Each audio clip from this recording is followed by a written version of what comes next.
पर हम तो नहीं आ रहे थे, वह पत्नी ने नहीं जबरदस्ती भेज दिया। पर मेरे प्रेमी भक्तों, सुदामा देख रही हैं जितनी भी भगवान कृष्ण की पत्नी है 16,108 सामने खड़ी हैं। अब सुदामा ने विचार किया यदि एक एक रुपया भी देगी फिर भी हमारे पास बहुत कमी नहीं रहेगी, क्यों बहुत परिवार है। आज मेरे प्रेमी भक्तों, सुदामा एक लालच में डूबे हैं। जवाब दिया, भैया तुम्हारे पास कुछ तो होगा, पर एक बात बता दो, हमारी भाभी ने मेरे पास भेजो है तो कछु तो तेरे मेरे काजे दियो होएगो ना। सुदामा कहने लगे, भैया जब खेबे के लेन आए हम तो का दे दे।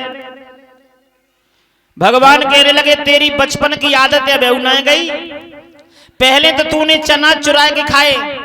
मेरे भैया श्राप कन्हैया ने नहीं दिया, न गुरुमाता ने दिया, श्राप तो उन चनाओं में लगा हुआ था। इसे कहते हैं मित्रता। क्यों? सुदामा ने जान लिया हम मित्र हैं, और यदि चनाओं को हमने कन्हैया को दे दिया तो कन्हैया भी गरीब हो जाएंगे, तो क्यों नहीं हम ही अपने ऊपर दरिद्रता जोड़ लें, पर कन्हैया पर जीते जी आंच नहीं आने दें। श्राप तो चनाओं को लगा हुआ था। तो कहा, भैया बचपन में तूने मेरे जबरदस्ती चना खा लिए, कोई बात नहीं, पर अब बतो हट छोड़ दे। अरे कछु न कछु दावे हैं। जवाब दिया, नहीं भैया ये हमारे फोला निकला है, इसमें बहुत दर्द होता है। भगवान कहने लगे, चोरी की आदत कर्म तेरे सब हो गए, जूना बर की राख हो गया, पर ऐठ तेरो अबेऊ ना गो, अबेऊ तेरो ऐठ ना निकरो। आज आगे बढ़ के भगवान ने बगल दबाए पोटरी लई, भगवान ने खींच, आज पोटरी कांख में दबाए थे वो चावल की पोटरी खींच ली, और खींच करके भगवान इतने प्रफुल्लित हो गए, चावल खोल करके भगवान चावना प्रारंभ हो गए। जो माता बहन चावल लाई हो, सभी से मेरा निवेदन है, कोई माता बहन चावल फेंके नहीं। अन्न का भी अपमान होता है, ठाकुर जी का अपमान होता है, फेंके नहीं, बड़ी आराम से, और कोई बोरी वगैरह ले ले उसमें आराम से छुड़वाएं, ठाकुर जी ने चढ़ाए। के श्री कृष्णा जी के मित्र मिलने सुदामा जी आए,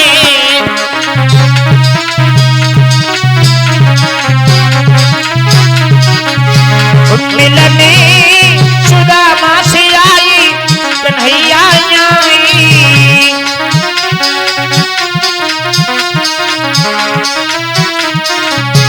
श्री कृष्णा जी के मित्र मिलने सुदामा जी आई। इधर रख दो।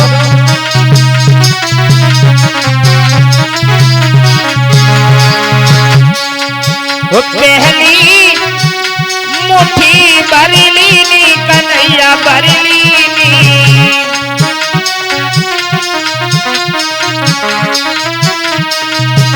पहली मुट्ठी बरलीनी श्याम बरलीनी,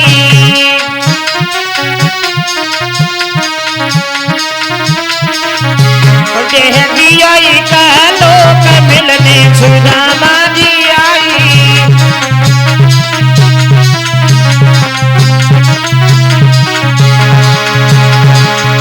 श्री कृष्णा जी के मित्र मिलने सुदामा जी आई।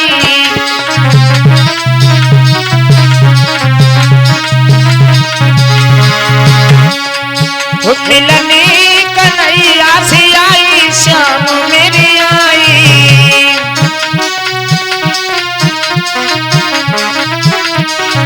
वो श्री कृष्णा जी के मित्र मिलने सुदामा जी आई।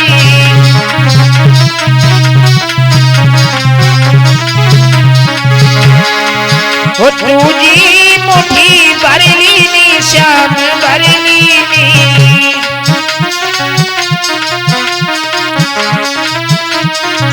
वो दूजी मुट्ठी बरलीनी श्याम बरलीनी,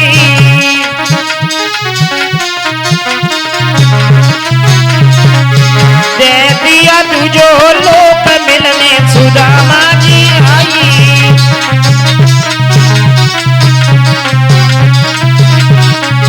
श्री कृष्णा जी के मित्र मिलने सुदामा जी आई।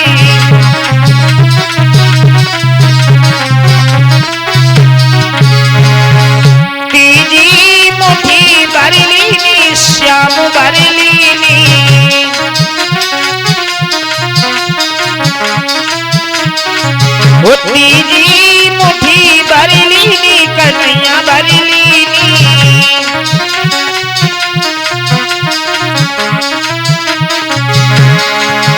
रुक्मिणी थामो हाथ मिलने सुदामा जी आई।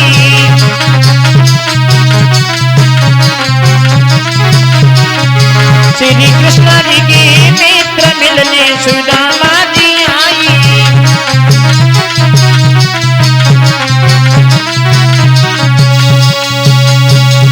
बोलिए भक्त सल भगवान की। सभी शांति से आराम से बैठ जाए। आज मेरे प्रेमी भक्तों, भगवान ने तंदुल खोल के दो मुट्ठी लगाई है फंकी। एक दोनों मुट्ठी में दो लोग सुदामा को दे दिए, पर सुदामा को कोई ज्ञान नहीं है। तीसरी मुट्ठी फंका लगाना चाह रहे थे, पर रुक्मिणी ने थाम दिया। जवाब दिया, भगवान एक ब्राह्मण को तीनों लोग देकर के तुम कहां रहना चाहते हो? जवाब दिया, रुक्मिणी तुमने क्यों रस में विष घोर दिया? क्यों नहीं लगाने दिया फंका?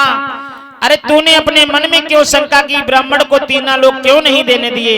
जवाब दिया, प्रभु जब तीनों लोग दे दोगे फिर तुम कहां रहोगे?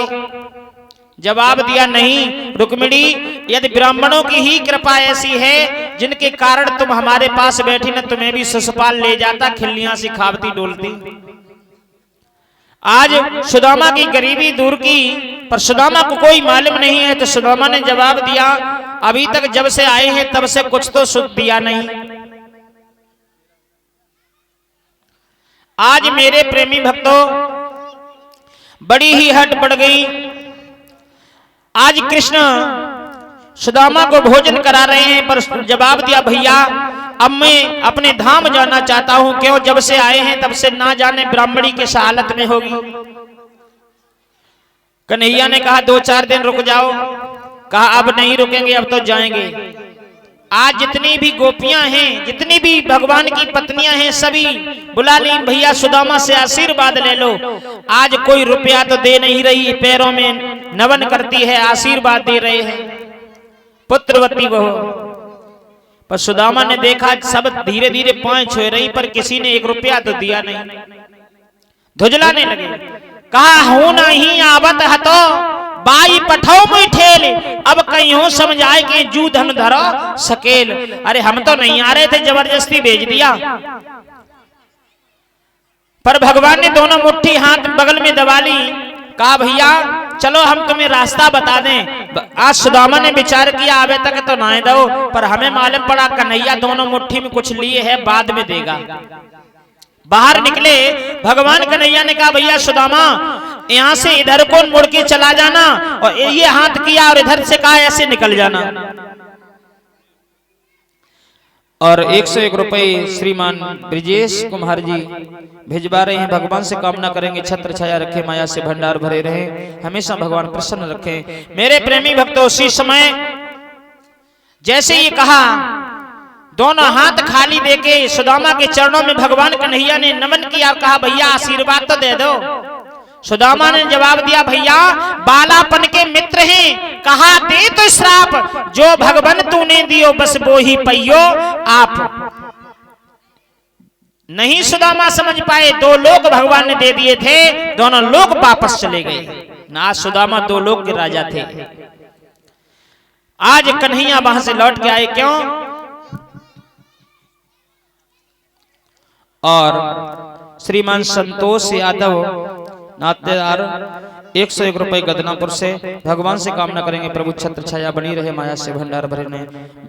आज मेरे प्रेमी भक्तों, सुदामा आए हैं जैसे सोने के महल देखे, जहां झोपड़ी बनी हुई थी, आज हाथी घोड़ा देखे हैं। तो सुदामा ने विचार किया, भला यहाँ से अच्छा चला गया जो मेरी यहाँ झोपड़ी थी वो भी किसी ने जला दी, ब्राह्मणी को कोई ले गया, और भला यहाँ महल बना लिए किसी राजा ने बसेरा कर लिया।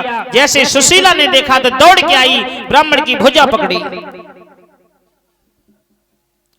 और 101 रुपए श्रीमान ब्रिजेश यादव एडवोकेट वकील। अच्छा, पुत्र के हाथों से पिताजी भिजवा रहे हैं, एडवोकेट वकील तो है ही। भगवान से छत्र छाया है। चलो बड़ी खुशी की बात है जो एक पुत्र किसी न किसी राग में ढल गया।